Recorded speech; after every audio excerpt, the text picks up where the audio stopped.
কিছুমান মানে দাঁত ভিতৰত থাকি গৈছিলে আৰু একদম মাংসৰ ভিতৰত গুৰি দাঁতটো থাকি গৈছিলে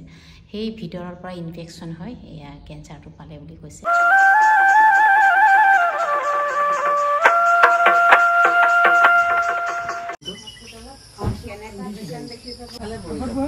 নাই আপুনি এই আগতে সেই কমৰৰ দুখ Hello guys, good morning everyone. কি খবৰ আপোনালোকৰ আশা কৰো সকলো ভালে আছে ভালে থাকিবলৈ কামনা কৰিছো এতিয়া গল আমাৰ বাবা বিবৰুৱা হস্পিটেল লৈ গৈছে আৰু কি প্ৰবলেম হৈছে ইয়া আগৰ ভিডিঅ'ত মই কৈছিলো বাবাৰ অকণ প্ৰবলেম হৈছে তো গতিকে গুৱাহাটী বিবৰুৱা হস্পিটেললৈ লৈ গৈছে আৰু মই নগলো আৰু আমাৰ গৈছে সুয়েল গৈছে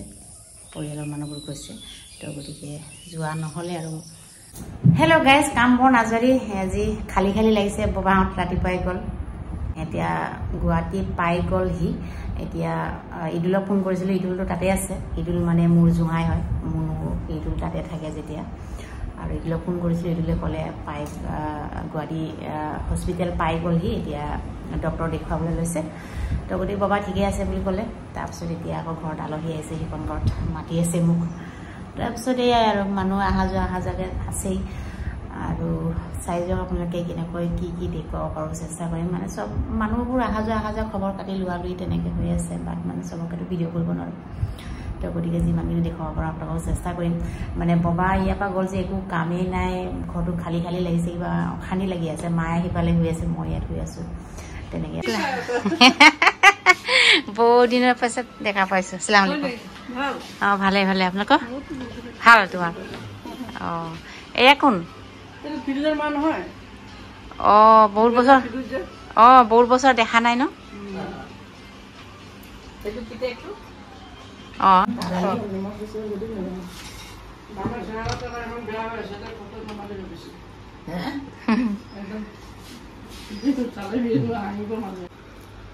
কিবা কওক আকৌ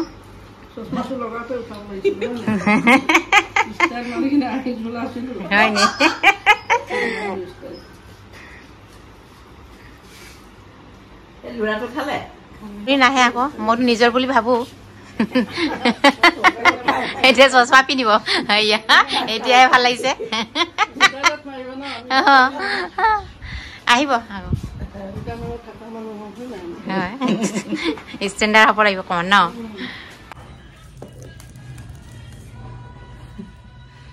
কেনেকৈ আছে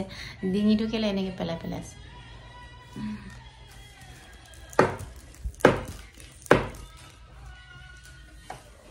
হেল্ল' গাইজ ভিডিঅ' একদম কণ্টিনিউ কৰিব পৰা নোৱাৰিছোঁ আজি হ'ল নেক্সট ডে আৰু এতিয়া বৰষুণ আহিছে ইভিনিং হৈ গ'লগৈ বৰষুণ ধুমুহা বতাহ আহিব লৈছে তো গতিকে বাবা যোৱাকালি লৈ গ'ল গুৱাহাটী বিবৰুৱা হস্পিটেল তাৰপিছত কালিয়ে দেখুৱালে আজিও দেখুৱালে ডক্টৰক আৰু ডক্টৰে ক'লে মানে বয়সৰ অনুসৰি কেমো দিব নোৱাৰে আৰু অপাৰেশ্যনো কৰিব নোৱাৰে ইয়াতে কৈ দিছিলে বাৰু যোৰহাটত তো গতিকে এতিয়া মানে কেমৰে কিবা এটা টেবলেট দিছে এমাহৰ কাৰণে এয়ালৈ আজি আহি আছে ৰিটাৰ্ণ তো গতিকে ৰাতি 8-9টামান বজাত পাবহি চাগে আৰু সেয়াই আৰু বয়সৰ অনুসৰি এতিয়া একোৱে কৰিব নোৱাৰিছোঁ ইভেন মানে পেচমেকাৰটো আছে তো গতিকে এয়াই আৰু সেইকাৰণে টেনশ্যন আৰু ঘৰৰ টেনশ্যন ভিডিঅ' তেনেকৈ কৰিব পৰা নাই কণ্টিনিউৱাছ আৰু মানুহ খবৰ ল'বলৈ আহা মানুহ আহনি জাহনি আছে তো যোৱাকালি গ'ল বাবাহঁতে গুৱাহাটী তাৰপিছত আকৌ আলহী আহিলে খবৰ ল'বলৈ আহা আলহীয়ে ভাত খুৱাই দূৰৰ পৰা আহিছিলে গতিকে ভাত চাত খুৱাই পঠিয়ালোঁ গ'লগৈ তো এনেকৈ আৰু আহা যোৱাকৈ আছে তো গতিকে এয়াই আৰু আপোনালোকক জনাইছোঁ চব কথাই আপোনালোকক জনাওঁ মোৰ লাইফত কি হৈছে নহৈছে কি খাইছোঁ নাখাইছোঁ সকলো কথাই আপোনালোকক জনাই থাকোঁ আৰু এয়াও জনাইছোঁ আৰু চাই যাওক আপোনালোকে আৰু আগত আৰু কি দেখুৱাব পাৰোঁ চেষ্টা কৰিম এয়া মাইলৈ ফোন আহিছে ফোন সিফালৰ পৰা ফোন আৰু চব এয়াই খবৰ চবৰ চিন্তা আৰু কি হ'ল কি নহ'ল চবেই খবৰ লৈছে চব ফালৰ পৰা মায়ে ফোনত এয়া ইম'চনেল হৈ গৈছিল অলপ দেৰি আগত মায়ে এতিয়া ফোনত কথা পাতি আছে ফাইনেলি আহি পাই গ'ল সি বাবাহঁতে ৰাতি হৈ গ'ল এয়া নেক্সট ডে মৰ্ণিং ভাত দিছোঁ বাবাক খিচিৰি খাই আছে বাবা আৰু খিচিৰিহে খাবলৈ কৈছে এতিয়া নৰম বস্তু আৰু খাই বৈ পেলাই বুবা বাগৰি আছে মায়ে আছোঁ আমি টেনশ্যনৰ মাজতে অকণকৈ ভিডিঅ'টো অকণমান ক্লিক লৈ লৈছোঁ। হেল্ল' গাইজ, গা পা ধুই কাম বন আজৰি এতিয়া আহিছোঁ আপোনালোকৰ ওচৰত। যোৱাকালি ৰাতি ববাহঁতে আহি পাই গ'লহি আৰু আহোঁতে 11টাই বাজি গ'লগৈ। এতিয়া মানে তাত কি ক'ম আৰু বহি লৈছোঁ, কাৰণ গুৱাহাটী কেঞ্চাৰ হস্পিটেল গৈছিলে, বি বৰুৱা হস্পিটেলত। সকলোৱে জানে বি বৰুৱা বুলি ক'লে সকলোৱে গম পায়। তাত ডক্টৰে ক'লে মানে বয়সৰ অনুসৰি এতিয়া অপাৰেশ্যন কৰিব নোৱাৰে,